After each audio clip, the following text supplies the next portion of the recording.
Office বাসা জীবনটাকে একঘেয়েমি করে ফেলেছে। যান্ত্রিক জীবনে সকাল ৮টার ঘড়ি অ্যালার্ম বাজতেই রেডি হয়ে উঠতে হবে। তখন বাসার কোনো কেউ উঠেনি। সিঁড়ি থেকে তড়িঘড়ি করে নেমেই দেখা যাচ্ছে বাসার গেটটা পর্যন্ত বন্ধ। নিজ দায়িত্বে গেটটা খুলে পরিচিত সেই গলি দিয়ে কিছুটা সকাল হয়েছে। যান্ত্রিক জীবনে যারা অফিসে যায় সেই পথচারীদের সাথে তাল মিলিয়ে পরিচিত সেই বাসা থেকে বের হয়ে মানুষ, যানজট, ভিড় সব কিছু ঠেলে সামনে এগোতে হবে এবং সামনে এগিয়ে দেখা যাবে যে যানজট, কোনো যানবাহনই তেমন পাওয়া যাচ্ছে না এবং অফিসে সঠিক সময় পুষতে হবে।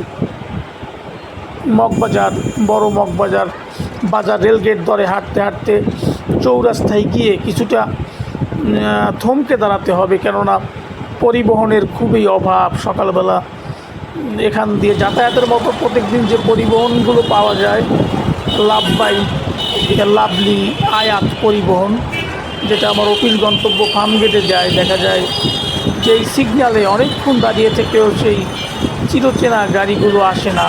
আসলেও অনেকটা ভিড় এবং সেই ভিড় ঠেলে অফিসের গন্তব্যে পৌঁছতে হবে ঠিক ৯